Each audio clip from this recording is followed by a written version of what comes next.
Hello, sacred beings of light and dark. Happy solstice, wherever you are. In the northern hemisphere, the winter solstice. In the southern, the summer.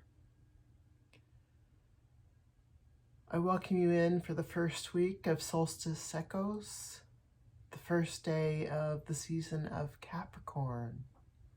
And my thoughts go to sensing balance. And the fact that when we're in the solstice periods, we're at the extreme points for the earth and in darkness and light. And I wonder what that feels like in your body to be at an extreme point of experiencing darkness and light. When we near the equinoxes of spring and fall, we are more in balance because the light then becomes more balanced.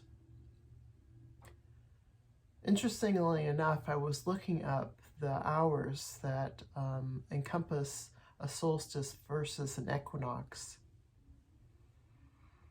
And I found that the solstices, it's approximately 8 and 12 hours difference, and in between is the twilight period. And surprisingly,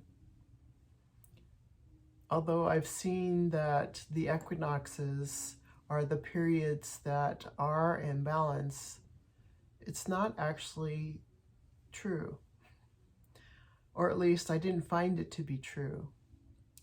The time periods where we have a balance of light and dark are around Valentine's Day and Halloween. But I want to sense more into balance and the way we can sense that. So again, I point you to the solstice versus the times of the equinox. And if you can sense into your experiences during those times, maybe you can notice a difference in the way that you feel. Another good time to notice differences with regard to the sun and the darkness are at the points of twilight. Twilight is when we're experiencing both at the same time, which may be why it's not recognized as either light or darkness. Twilight's always been a really favorite period of time for me, and maybe it's because I can sense that balance. Going back to the fact that today is also the first day of Capricorn season, I wanted to talk a little bit about the astrological signs and the energies that they provide for us throughout the seasons.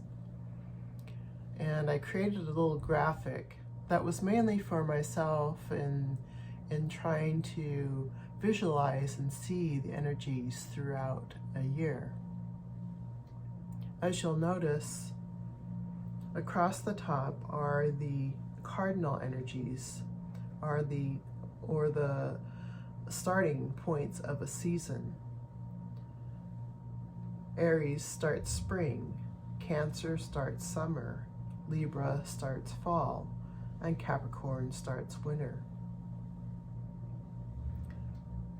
Staying with these images across the top, we see that there is Aries bringing in an instigation or idea kind of drive to spring, where Cancer brings a more emotional drive to the beginning of summer.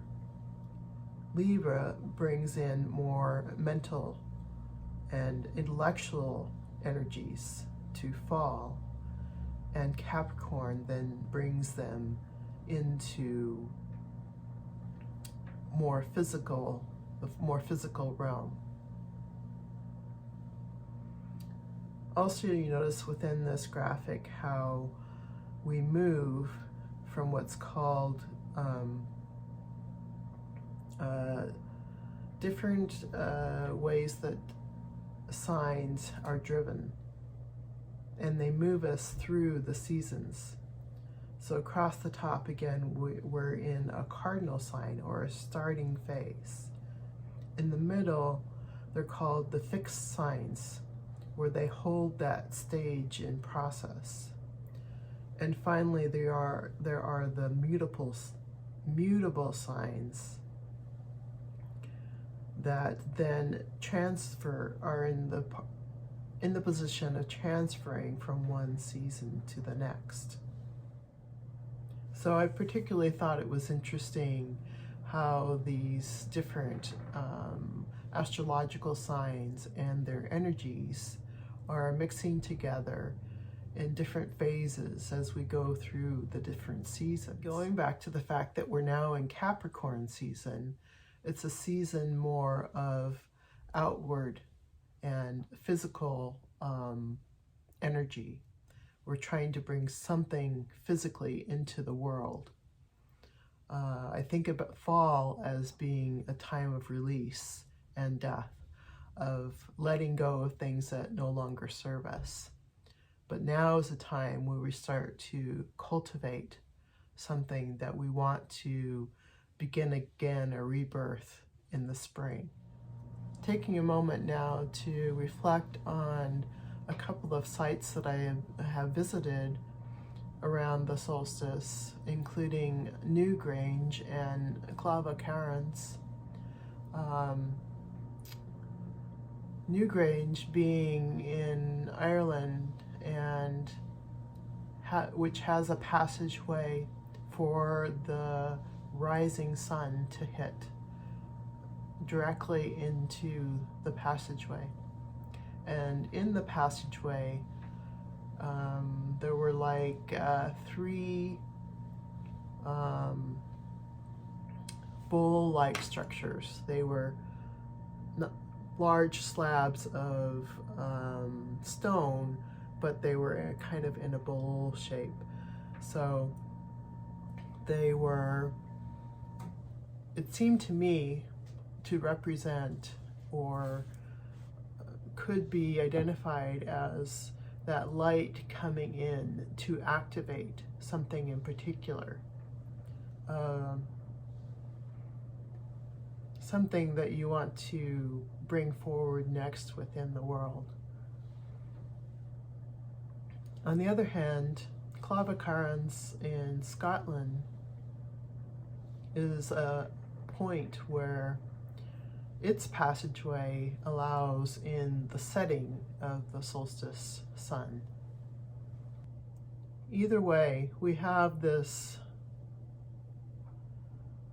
point of where light is coming in and providing some kind of activation.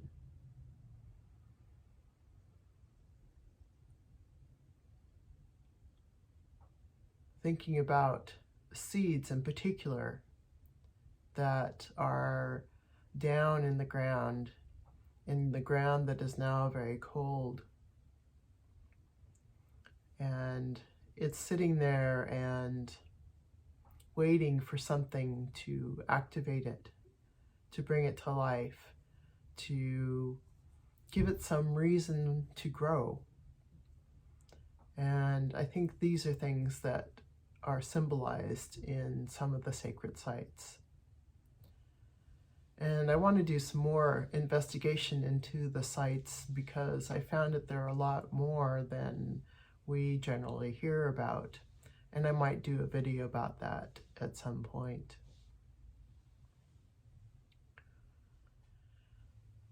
Reflecting further about seeds in general, there were 2 drawings that I did earlier in the year, and one that I did just yesterday. And they all kind of have themes of seeds. This is a drawing I did at the end of March, and it had the intention of longing for the home within. Within the very middle of the heart I found that there was a temple and that there was a seed set there, as if a seed within my heart was just waiting for something.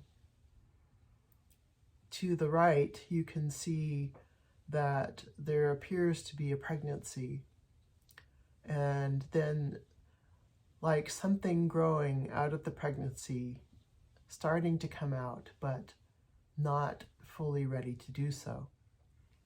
Another drawing that I did at the beginning of May was called Heart Seeds. And as I was looking at it today, it reminded me of the card, the tarot card of Temperance, and which came out in the drawing that I did yesterday.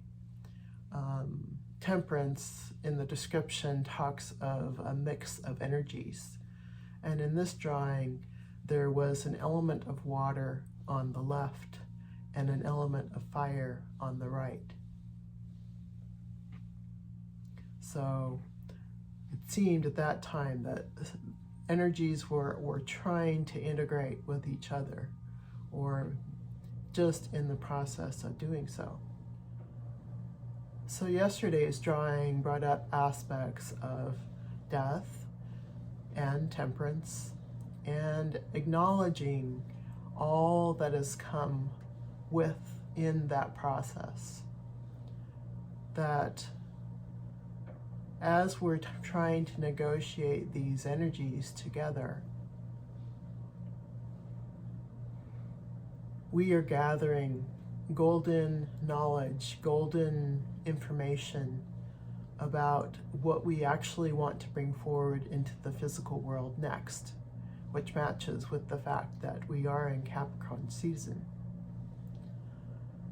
However, it also suggests that we're still in that season of cultivation, of not yet birthing. Birthing doesn't happen until the spring. Many animals don't start birthing their offspring until the spring, and wonder that they're in alignment with the earth and with nature. And lastly, I want to bring up some different coincidences that have been occurring for me. One of them I've already mentioned, in the fact that although we think of the equinoxes as having a balance of light, it's not exactly true.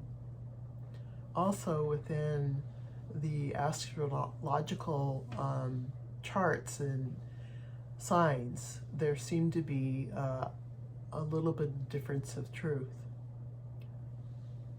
in that I have found that there's one sign called Ophiuchus, which is actually between Scorpio and Sagittarius, which was chosen to be left out of the sequence. Additionally, with regard to the astrological signs, they are not actually as even as they are laid out to be. Another instance I've been pondering is our calendar years, and why it begins in January and ends in December, versus, for instance, beginning with the astrological signs, which are from Aries to Sagittarius. Or from the winter solstice to the spring equinox, to the summer solstice, to the fall equinox. Why do we choose a calendar year of January as our beginning point? Does that make sense for us and our bodies? Does it provide a sense of balance and direction? I'm not really sure. In some instances, I'm leaning towards following the solstice in that way, because it's like we've died through the fall, and now this is the point that we begin to cultivate into our new year. And again, I suppose it's approximate then, because January is not too far off from the winter solstice. So these are just some factors of how I feel like there are truths that are not quite truths. They're kind of molded into different configurations.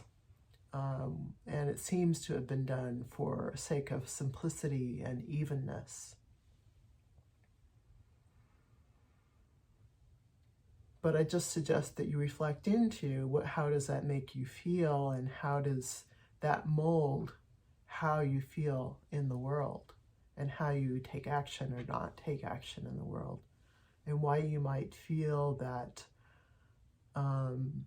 energies to move forward or energies to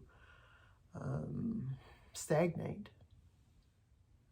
So I invite these reflections of moving forward and how you want to move forward. What ideas do you want to bring in? And which ideas do you still want to let go of as you cultivate your seed here in the first day of Capricorn season on the winter solstice?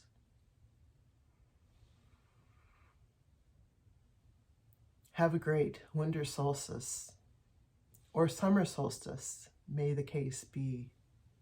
And I'll see you again soon, probably next week or maybe sooner.